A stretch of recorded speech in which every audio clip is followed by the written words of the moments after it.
തട്ടിയെടുത്തു. ഊരിയാവിന്റെ ഭാര്യയെ അവൻ മോഹിച്ചു. 2009 ആദ്യത്തെ ഞായറാഴ്ച ദൈവകൃപയാൽ ഞാൻ പറയട്ടെ, മറ്റുള്ളവരുടെ ഭാര്യമാരെ മാത്രമല്ല മോഹിക്കാതെ ഇരിക്കേണ്ടത്, ഒന്നിനെ മോഹിക്കരുത്. തിരുവചനം പറയുന്നു, സ്തോത്രം, ശമൂവേൽ ചെയ്ത 2 ശമൂവേലിന്റെ പുസ്തകം 11-ാം അധ്യായം, ദാവീദ് ചെയ്തതായ ഒന്നാമത്തെ പാപം, അവൻ മറ്റുള്ളവന്റെ ഭാര്യയെ കണ്ട് മോഹിച്ചു. സ്തോത്രം. രണ്ടാമതായി അവൻ ചെയ്തത്, അവൻ മോഹിച്ചു. രണ്ടാമത്തെ കുറ്റം, അവൻ വ്യഭിചാരം ചെയ്തു. മൂന്നാമത്തെ കുറ്റം, അവൻ കൊലപാതകം നടത്തി. ബർശേബയുടെ ഭർത്താവ് ഊരിയാവിനെ ചതിയിൽ കൊന്നുകളഞ്ഞു. നാലാമത്തെ കുറ്റം, അവൻ മോഷ്ടിച്ചു. അഞ്ചാമത്തെ കുറ്റം, അവൻ കള്ളസാക്ഷി പറഞ്ഞു. 10 കൽപ്പനയുമായി ബന്ധപ്പെട്ടിട്ടുള്ള പ്രധാനപ്പെട്ട സകല ലംഘനങ്ങളും നിങ്ങൾക്കത് അവൻ കാണുവാൻ കഴിയും. അവൻ ജീവിതത്തിൽ ദാവീദ് പാപം വിതച്ചു. അവന്റെ കുടുംബത്തിൽ, അവന്റെ തലമുറയിൽ അവൻ പാപം കൊയ്യുക തന്നെ ചെയ്തു. എന്നെ കേൾക്കുന്ന മാതാപിതാക്കളെ, ഈ ദിവസം വളരെ ഭയത്തോടെ, വളരെ ഉത്തരവാദിത്വത്തോടെ ദൈവദാസൻ എന്ന ക്രമത്തിൽ ഞാൻ പറയട്ടെ, നിന്റെ തലമുറ നന്നാകണമോ? നീതിയിൽ ജീവിച്ച് നീതി വിതച്ച് തന്നെ ആകണം. നീതിയിൽ ജീവിച്ച് നീതി വിതച്ചാൽ ഒരിക്കലും സ്തോത്രം നിന്റെ കുടുംബം മുടിയുവാൻ ദൈവം സമ്മതിക്കുകയില്ല. കൊയ്ത്തിന്റെ 4ാമത്തെ പ്രിൻസിപ്പൽ എന്ന് പറയുന്നത് വേദപുസ്തകം പറയുന്നു, സഭാപ്രസംഗി 3-ാം അധ്യായം 1-ാം വാക്യം മുതൽ താഴോട്ട് വായിക്കുമ്പോൾ എല്ലാറ്റിനും ഒരു സമയമുണ്ട്. യാക്കോബ് ലേഖനക്കാരൻ പറയുന്നു, യാക്കോബ് അപ്പോസ്തലൻ പറയുകയാണ്, 5-ാം അധ്യായം 7-8 വാക്യങ്ങളിൽ, വിതച്ചിട്ട് ഒരു കൃഷിക്കാരൻ ക്ഷമയോടെ കാത്തിരിക്കുന്നത് പോലെ പ്രാർത്ഥിച്ച് ഉപവസിച്ച് അതെ കാത്തിരിക്കുന്നവരെ, ദൈവത്തിന് മുൻപിൽ കാത്തിരിക്കുന്നവരെ നിങ്ങൾ ഒരിക്കലും ലജ്ജിച്ചു പോകുകയില്ല. സങ്കീർത്തനം 25:3, സങ്കീർത്തനം 40:1-2, യെശയ്യാ 64:4 വേദപുസ്തകം പറയുന്നു, അവൻ കാത്തിരിക്കുന്നവർക്ക് വേണ്ടി പ്രവർത്തിക്കുന്നവൻ അത്രേ. കാത്തിരിക്കുന്നവർക്ക് വേണ്ടി ദൈവം ഒരു സീസൺ ഒരുക്കിയിട്ടുണ്ട്. ദൈവം കാത്തിരിക്കുന്ന ദൈവമക്കൾക്ക് വേണ്ടി ഒരു സീസൺ, ഒരു വിതച്ചിട്ട് ഒരു കൊയ്ത്തിന്റെ ഒരു സീസൺ എന്നതുപോലെ കാത്തിരിക്കുന്നവർക്ക് വേണ്ടി ദൈവം ഒരു പ്രതിഫലം നൽകിയിട്ടുണ്ട്. ദൈവത്തിന്റെ സീസൺ, ദൈവത്തിന്റെ പദ്ധതി നിന്റെ ജീവിതത്തിൽ വെളിപ്പെടുമ്പോൾ അതിപ്പോ വേണ്ട, അത് അടുത്ത വർഷം മതി എന്ന് പറഞ്ഞ് കെട്ടി നിർത്തുവാൻ, അതിനെ വെട്ടിമാറ്റുവാൻ ഭൂതങ്ങൾക്കും മന്ത്രവാദിക്കും ഒരിക്കലും കഴിയത്തേയില്ല. കാരണം അമ്മയുടെ ഗർഭത്തിൽ നീയും ഞാനും ഉരുവായത് മനുഷ്യന്റെ നേരത്തല്ല, നീയും ഞാനും ഉരുവായത് ദൈവത്തിന്റെ നേരത്തത്രേ. ഇതേപോലെ ദൈവത്തിന്റെ പദ്ധതി നിന്റെ ജീവിതത്തിൽ ഉരുവാകുന്നത് മനുഷ്യന്റെ നേരത്തല്ല. ദൈവത്തിന്റെ മഹാപദ്ധതി നിന്റെ ജീവിതത്തിൽ ഉരുവാകുന്നത് ദൈവത്തിന്റെ നേരത്തത്രേ. അമ്മയുടെ ഗർഭത്തിൽ നീ പുറത്തു വന്നത് ദൈവത്തിന്റെ നേരത്തുന്നതുപോലെ ദൈവത്തിന്റെ പദ്ധതി നിന്റെ ജീവിതത്തിൽ വെളിപ്പെടുന്നതും അത് തടയുവാൻ ആർക്കും കഴിയത്തില്ല. ദൈവത്തിന്റെ പ്രവൃത്തി ഒരു ജനിക്കുന്ന കുഞ്ഞു പോലെ നിന്റെ ജീവിതത്തിൽ ജനിച്ചു വരുമ്പോൾ അതിപ്പോ വേണ്ട, നാളെ മതി, 2009 വേണ്ട, 2028 മതി എന്ന് പറഞ്ഞ് തടയുവാൻ, തകർക്കുവാൻ സാത്താന് കഴിയത്തില്ല. അത് പുറത്തു വരുമ്പോൾ എന്റെ ദൈവം പറയും, just come out, just come out. അത് ജനിക്കട്ടെ, അത് ജനിക്കട്ടെ, അത് ജനിക്കട്ടെ, അത് ജനിക്കട്ടെ. നിന്റെ ബിസിനസ്സിൽ, നിന്റെ വിദ്യാഭ്യാസത്തിൽ, നിന്റെ മക്കളുടെ ഭാവിയിൽ, നിന്റെ ഭർത്താവിൽ 2009 12 മാസങ്ങളെ നോക്കി എന്റെ ദൈവം പറയുന്നു, അത് ജനിക്കട്ടെ, അത് ജനിക്കട്ടെ, അത് പുറത്തു വരട്ടെ. കൊയ്ത്തിന്റെ 5ാമത്തെ വേറൊരു സീസൺ എന്ന് പറയുന്നത് we reap more we sow.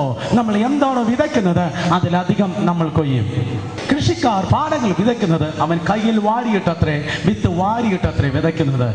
സ്തോത്രം. അവന്റെ നഗ്നമായ കൈ കൊണ്ട് വാരിയത്രേ അവൻ വിതയ്ക്കുന്നത്. കൊയ്യാൻ പോകുമ്പോൾ അവൻ ഒരിക്കലും വെറും കൈയോടെയല്ല പോകുന്നത്.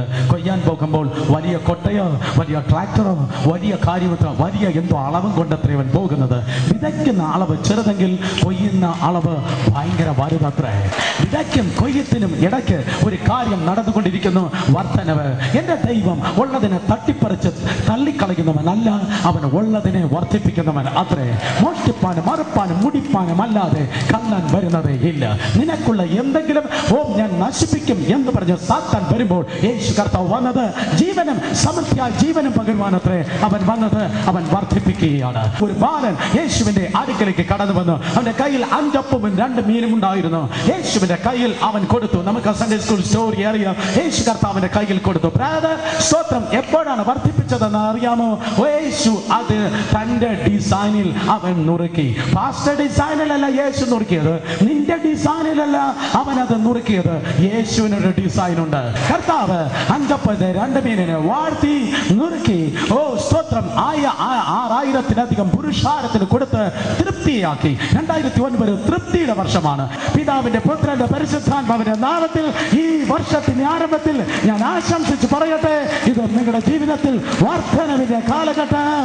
വേദപുസ്തകം പറയുന്നു, ഏത് അളവിനാൽ നീ വിതയ്ക്കുമോ അതേ അളവിനാൽ നിനക്ക് ദൈവം തിരിച്ചു നൽകും. അബ്രഹാം ഒരു ദിവസം 3 പുരുഷന്മാരെ സൽക്കരിക്കുകയാണ്. 3 പുരുഷന്മാർ അബ്രഹാമിന്റെ അടുക്കിലേക്ക് കടന്നു വന്നു. കേൾക്ക്, 3 പുരുഷന്മാർ വന്നപ്പോൾ അബ്രഹാം അനുസരണയുള്ള തന്റെ ഭാര്യയായ സാറയെ നോക്കി പറയുന്നു, 3 ഇടങ്ങഴി മാവെടുക്കണം. എത്ര ഇടങ്ങഴി? 3 പുരുഷന്മാർ വന്നിട്ടുള്ളത് കൊണ്ട് എത്ര ഇടങ്ങഴി? 3 ഇടങ്ങഴി മാവെടുക്കണം. തടിപ്പിച്ച കാളയെടുക്കണം. കാളയെ കുറിച്ച്, ഇറച്ചിയെ കുറിച്ച് അളവ് പറഞ്ഞില്ല, മാവിനെ കുറിച്ച് മാത്രം അളവ് പറഞ്ഞു. 3 ഇടങ്ങഴി മാവ് എടുക്കണം. ആ പുരുഷന്മാരെ നന്നായി സൽക്കരിച്ച്, ദൈവദൂതന്മാരെയാണ് സൽക്കരിച്ചത്. അറിഞ്ഞിട്ടല്ല സൽക്കരിച്ചത്, അറിയാതെയാണ് സൽക്കരിച്ചത്. അറിയാതെ സൽക്കരിച്ചതിന് പോലും എന്റെ ദൈവത്തിന്റെ സന്നിധിയിൽ ഭയങ്കര പ്രതിഫലമുണ്ട്. അറിയാതെ ഏത് അളവിനാൽ അബ്രഹാം അളന്നോ, പിൽക്കാലത്ത് ഏകദേശം 20 ലക്ഷത്തിലധികം ഇസ്രായേൽ ജനം, അബ്രഹാമിന്റെ മക്കൾ മരുഭൂമിയിലൂടെ നടക്കുമ്പോൾ അതേ അളവിനാൽ ദൈവം അവർക്ക് മന്നയെ തിരിച്ച് അളന്നു കൊടുത്തു. ശക്തന്മാരുടെ ഭോജനത്തെ ദൈവം തിരിച്ചു കൊടുത്തു. പണ്ട് അബ്രഹാം അതേ ആ കൂടാരത്തിൽ ഇടങ്ങേറി എടുത്തതാ. അപ്പൻ അളക്കുന്ന അളവിനാൽ അത്രേ ദൈവം മക്കൾക്കും അളക്കുന്നത്. ഫിലിപ്പിയർ ലേഖനം 3:13-14, ഫിലിപ്പിയർ 3:13-14 പൗലോസ് അപ്പോസ്തലൻ പറയുന്നു, ഞാൻ പിൻപിലുള്ളത് മറിഞ്ഞും മുൻപിലുള്ളത് ആഞ്ഞും കൊണ്ട് ക്രിസ്തു യേശുവിന്റെ പരമ വിളിയുടെ ലാക്കിലേക്ക് ഓടുന്നു. ഈ കൊയ്ത്തിന്റെ കാലഘട്ടത്തിൽ സംഭവിക്കുന്നത് വേദപുസ്തകം പറയുന്നു, യവ കൊയ്ത്തിന്റെ കാലമായപ്പോൾ നവോമിയും രൂത്തും ബേത്ലഹേമിലേക്ക് മടങ്ങി വന്നു. ആത്മീയ അനുഭവത്തിൽ നിന്ന് പിന്മാറിപ്പോയവരെ, പ്രാർത്ഥന അനുഭവം നഷ്ടപ്പെടുത്തിയവരെ, അഭിഷേകം കളഞ്ഞു കുടിച്ചവരെ, കൃപാവരത്തിൽ നിന്ന് ഭംഗം വന്നവരെ, കേൾക്ക്, നഷ്ടപ്പെട്ടത് നിന്റെ ജീവിതത്തിലേക്ക് മടങ്ങി വരുന്നതായ ഒരു വർഷമത്രേ ഈ വർഷം. ആത്മീയ ശുശ്രൂഷകൾ നഷ്ടപ്പെട്ട ലെവലിലേക്ക് വീണ്ടും ദൈവം നിന്റെ ജീവിതത്തെ തിരികെ കൊണ്ടുവരുവാൻ വേണ്ടി പോകുന്നു.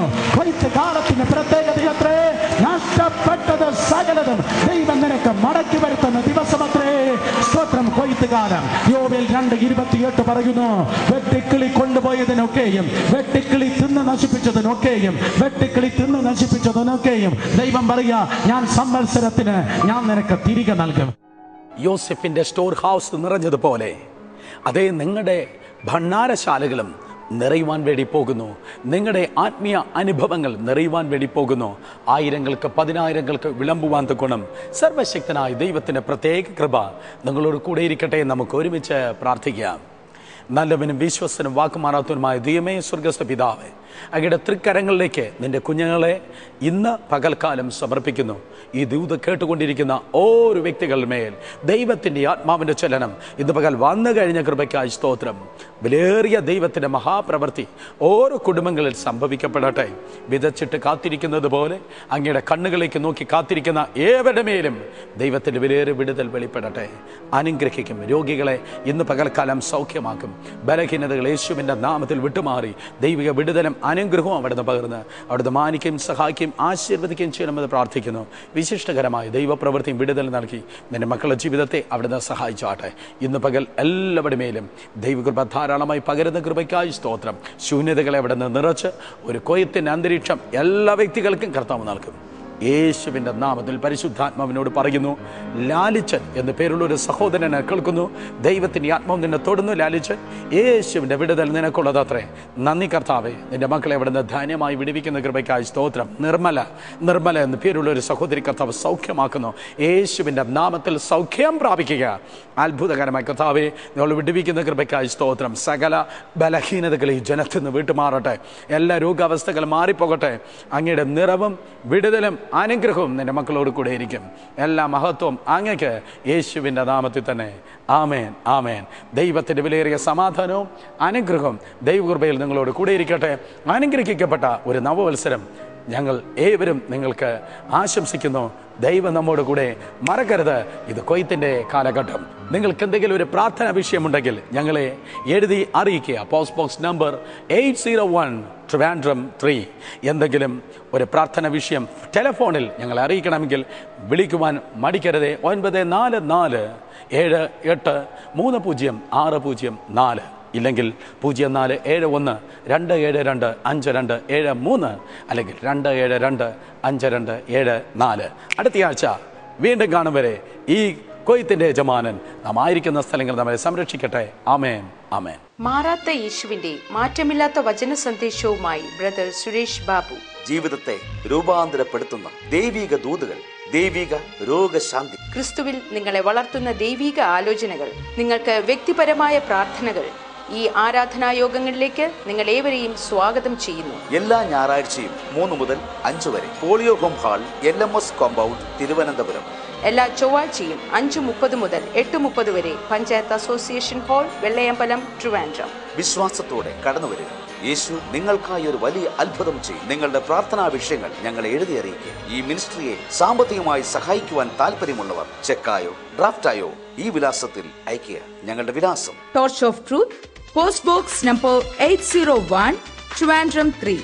ഫോൺ 0471 272 5273 അല്ലെങ്കിൽ 2725274.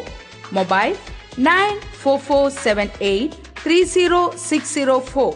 Email suresh@torchoftruthindia.org.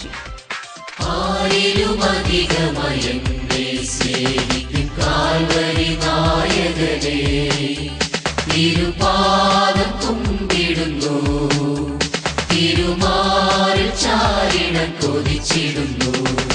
ആരിലും അധികമായി എന്നെ സ്നേഹിക്കുന്നു.